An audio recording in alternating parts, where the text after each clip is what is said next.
the breaking story out of Turkey. A statement from the military just read on state television says armed forces have seized power. It cites what it calls rising autocratic rule and increased terrorism. Let's get the latest from GRN correspondent Laura Wells in Istanbul. Laura. It has been one crazy night. This happened about 3 hours ago when the military started taking over positions, including bridges and using air power in the capital of Ankara and the largest city, Istanbul, with a population of between 16 and 18 million people. It has unfolded and rapidly just in a few hours. We've seen the military take over state media, make announcement of a new constitution being drafted. I talked to one relation of mine who's on a boat in Marmaris. Now, this is a town where President Erdogan is believed to be at this point. That was said today after he's not been in the media for 6 days, which is very unusual for the president, who seems omnipresent in Turkey, always going to a function or making a speech, usually on live TV on all the networks. It seems like at least every other day. Now, what I am hearing from my family relation there in Marmaris is that the Navy is now surrounding that town, which is in southwest Turkey on the Aegean. They're not allowing any boats in or out. They've also surrounded that city. They've closed all the roads. He has talked to on private television, a network, one reporter there. He asked his supporters to come to the streets. He said this was an illegitimate coup, that he was the head of the military, and he blamed, very strangely for those who are not familiar with this, right now his archenemy, which is an imam named Fethullah Gulen, who lives in Pennsylvania, and his followers all around the world, including and especially the police force and the military in Turkey. And this is something that the president and also some of his supporters within his party have been trying to purge the government of, the security forces. And they've even taken over a lot of their media and other private companies and made many, a businessman who is a supporter of this imam in Pennsylvania, flee the country. If you're going to overthrow the government, you have got to seize the man that dominates the government. The plotters failed to seize Recep Tayyip Erdogan. It appears that they didn't even know where he was. He was at a seaside resort in southwestern Turkey. He was as free as a bird, able to rally his people. At one stage, he appeared through a cell phone video on an independent television channel that has a reputation for criticizing him, and he appealed to his supporters to take to the street.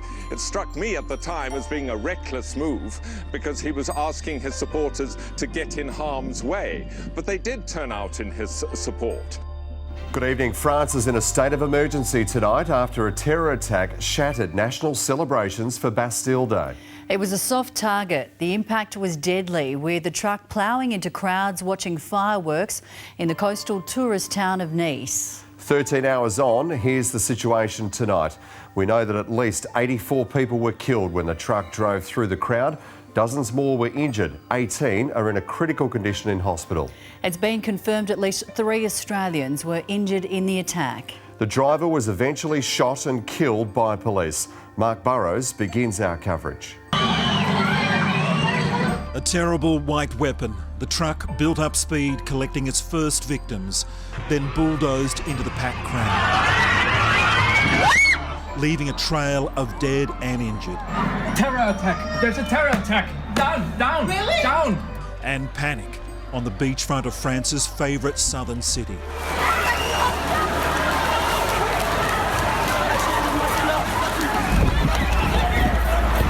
The truck driver simply accelerated onto the seaside boulevard, smashing through a barricade. One man helpless, turning bewildered, then seeming to shout out a warning, too late for the packed crowd on the footpaths. A man on a motorcycle, perhaps a security official, tries to intercept the truck. He falls off. The first courageous instinct of some is to run after the truck. Then police opened fire. But the vehicle simply ploughed on. And it was not just one mad rush. It stretched almost 2 kilometres between the first victim, a Muslim woman, along the car and pedestrian strip known as the Promenade des Anglais, where a barrage of shots peppered the bodywork and windscreen, finally killing the driver. The Islamic State militant group claims it inspired the horrifying terror attack in Nice, which killed at least 84 people, including 10 children. In an online statement by the terror group's media agency Amaq, it said the 31-year-old Tunisian who smashed a truck into a crowd of people celebrating Bastille Day was an ISIS soldier who answered the call for attacks. French authorities say they are checking the claim. Security forces have detained 5 people, including the attacker's ex-wife, in connection with the massacre. The other 4 are men. France is now observing 3 days of national mourning for the victims. Among the 200 or so injured, more than 50 are clinging on to life in critical condition at hospitals around the city.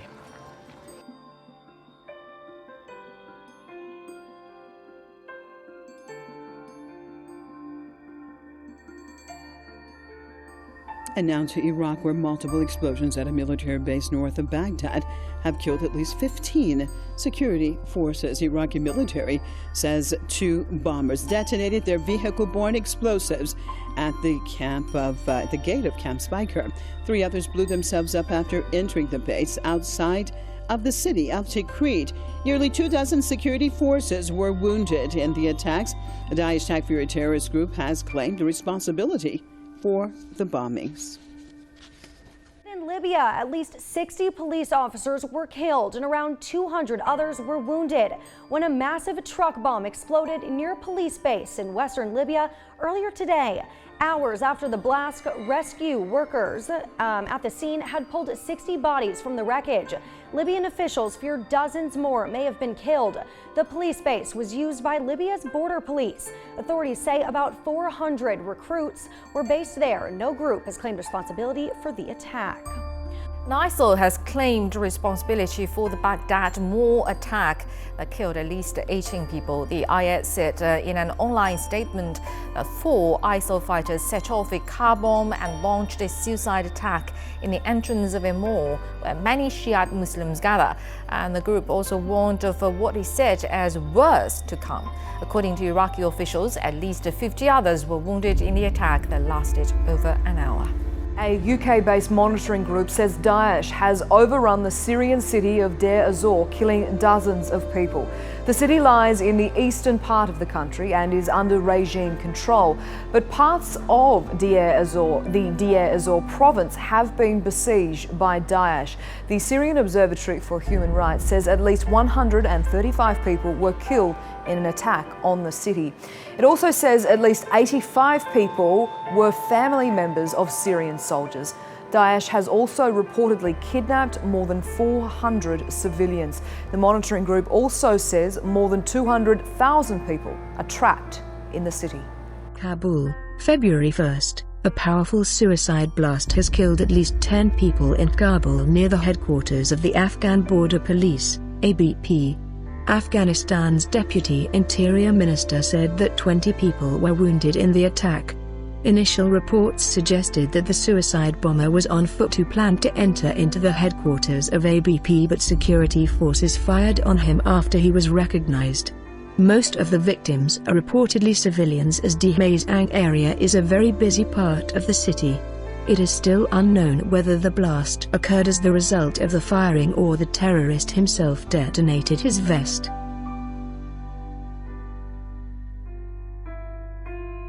ولنرد الصاع صاعات والمكيال مكاييل والذين إذا أصابهم البغي هم ينتصرون والباء عليه جهة إلا وتؤدب ولا من ورطكم منهم والله ما بعدكم ما دامون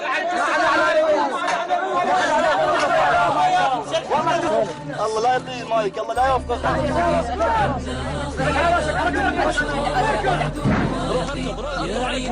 Blast struck in the pro-government neighborhood of Zara and it is predominantly Alawite, the minority sect to which Syrian President Bashar al-Assad belongs. An Islamic State group has claimed responsibility for that attack. Homs has been hit with a wave of explosions in recent months, killing and wounding scores of people. Turkey has been quick to target Kurdish rebels in the southeast of the country and in Iraq in the wake of Sunday's deadly car bomb in Ankara that killed 37 people. Security officials believe 2 suspected bombers were a female member of the PKK or Kurdistan Workers' Party and a Turkish man with links to the outlawed movement. In the southeast, where a curfew's been declared, police detained 4 people after reportedly establishing that the vehicle used in the bombing was bought from a car showroom there. Meanwhile, the military said warplanes struck 18 PKK targets in northern Iraq. Sunday's attack was the second on Turkey's administrative heart in under a month. Officials say, as with February's bombing of a military bus, explosives were again packed with pellets and nails. No group has claimed responsibility for Sunday's bombing, but if, as Turkey alleges, it was Kurdish militants, such a direct attack on civilians would represent a major tactical change. Explosions have rocked an airport in a metro station in Brussels. Belgian media are reporting at least 23 people are dead. Local media reporting that prosecutors suspect the 2 explosions were suicide terrorist attack. Public broadcaster RTBF quotes a witness as saying that after gunfire was heard at the departure hall, someone shouted in Arabic, and the explosions followed. I can't tell you the number. There are a lot of people injured. It's a catastrophe. Airport authorities have announced that all flights have been cancelled. They are calling on people to stay away from the area. About an hour after blasts at the airport, an explosion hit a metro station near EU institutions. The operator of the metro said the blast occurred in a train that was stopped at the station. Local media quoted prosecutors as saying that a total of 23 people are dead and 35 others are injured. Reuters news agency reports that the government has raised the security alert to the maximum level across the country. All railway services in Brussels have been suspended. Belgian Prime Minister Charles Michel said on his Twitter feed that officials are following the situation minute by minute. He said the top concern is for the victims. The self-proclaimed Islamic State group has claimed responsibility for a suicide bomb attack on an amateur football match near Baghdad, reportedly killing at least 29 people and wounding dozens. The blast happened at the end of the game in Iskandariya, a mixed Sunni and Shiite Muslim town 40 kilometers south of the Iraqi capital. ISIL has been waging a campaign of suicide bombings in and around Baghdad as Iraqi forces and their allies battle the militants in the north and west of the country. A suicide bomber blew himself up at a busy park in Lahore, Pakistan on Sunday, killing at least 72 people and injuring more than 320 others, officials said. Lahore Police Chief Haider Ashraf said mostly women and children are killed and injured in the blast, adding that the park was busier than usual as local Christians marked Easter Sunday. He chose a soft target and that's why he went towards women and children in the park. A splinter group of the Pakistani Taliban claimed responsibility for the attack.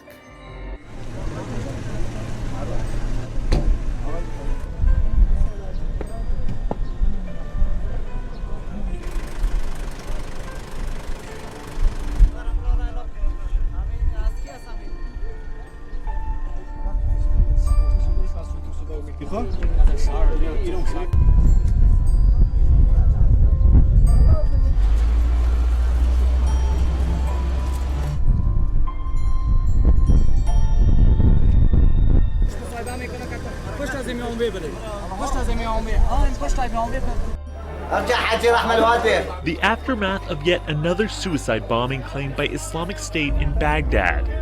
This time the target was a marketplace. At least 38 people were killed. The attack here in the Shiite district of Al-Shab was one of 3 to strike the Iraqi capital on Tuesday, extending the deadliest spate of assaults there this year. The 2 other attacks were car bombs that killed at least 25 and wounded dozens. Security has improved in Baghdad in recent years, but these attacks and other recent assaults have left many residents wondering whether the government can keep them safe from an enemy that shows no signs of backing down. We begin with some shocking news out of the United States tonight, with reports that at least 20 people have been shot at a nightclub in Orlando. The unidentified gunman is believed to have barricaded himself inside with hostages. The conditions of those shot is not known at this stage. There are also unconfirmed reports on social media the shooter is wearing some kind of explosive device. We'll have more for you on this breaking story very shortly. Breaking news, a terror attack at the major airport in Istanbul, Turkey, the city a popular tourist destination for Americans. And now what may be the first video of the attack, images hitting the internet showing what appears to be one of the three attackers detonating an explosive device at the terminal. At least 36 people dead, more than 140 people injured. No word yet on who did this, but Turkish officials and others are looking closely at ISIS tonight. Americans in Turkey are urged to let loved ones know they are safe via social media. We will be updating this story all night on abcnews.com and much more first thing in the morning on GMA. No justice, no peace. At 6 p.m., hundreds gather peacefully in downtown Dallas to protest the two recent fatal police shootings of black men.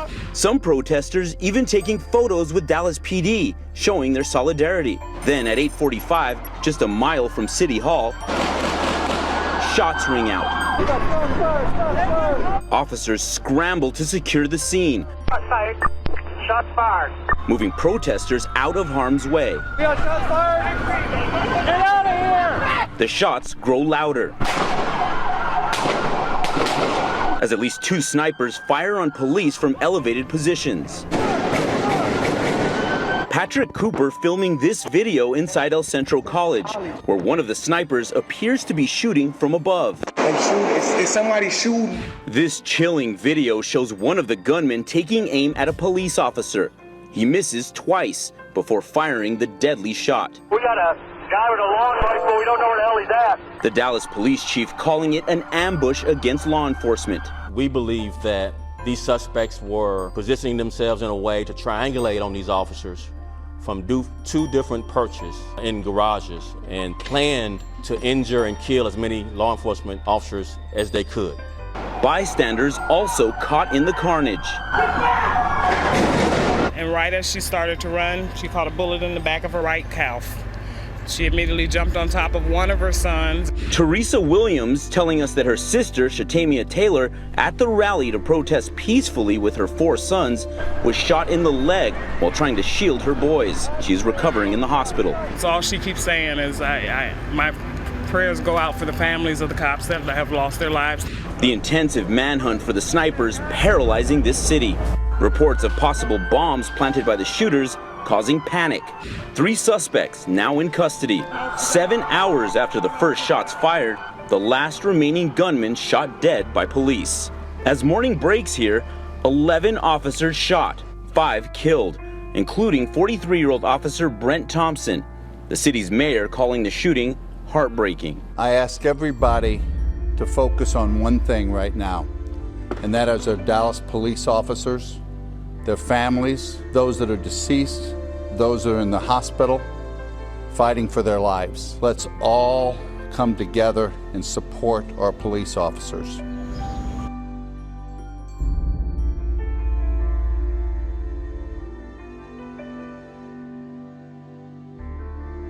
You mentioned in your book, because I read it there somewhere, there's going to be a harvest of souls. There's going to be, in all this hell, there's going to be some sort of, like a revival, but it's going to be perilous times. I mean, there's just no doubt about what's coming. Well, and it's not without precedent. You know, when you were talking a moment ago, and Lori added, this is why we can rejoice, because we can see the positive side of everything that's happened. It all looks really dark right now, doesn't it? Mm-hmm. But when you study the history of Great Awakenings, every single one of them was at its darkest moment. Politically, economically, plagues, terrible stuff happening, and the church was asleep. and then a providential thing came along. Something started happening, and it was always something that God did, but it was God taking beauty out of ashes, God bringing strength out of weakness. It was always God reviving the remnant that was there, right? And so I liken this in the book to World War II, when at the end of World War II, the world became aware of the Holocaust. You know, back then we had television, but it wasn't really widely publicized. A lot of people didn't know much about it. A lot of people also don't know that there already was a Zionist movement, but it wasn't really going anywhere. Britain wasn't really behind it. The United States wasn't really behind this idea of pushing to get a nation state for Israel. But then World War II ended, and the world found out about the Holocaust. They saw the ovens, they saw Dachau, they saw Auschwitz. They learned of the millions and millions of Jews that had died in those horrible, terrible camps. And the heart of the world came out for Israel, right? All of a sudden, this whole Zionist movement got wings. It got, wind in its sails. The United States started pushing. Britain started pushing. Now, what happened? So, 1948, Israel becomes a nation again officially. But guess what happened to the church that was snoozing at the time? The church that was asleep, they saw the birth of a nation in one day. They saw this as the fulfillment of the fig tree prophecy. And they knew that Jesus had said, when you see the budding of the fig tree, that generation will not pass away till all these things have been fulfilled. And the church suddenly woke up. It gave birth to what today we call the age of fire. You benefited from it. I benefited from it. All of the great preachers came along, from Billy Graham, and now you've got his kids on your program, right? And Catherine Kuhlman and Oral Roberts and A.A. Allen, who's, by the way, I gave testimonies in A.A. Allen's tent meetings years ago with R.W. Shambach. Remember that prairie preacher?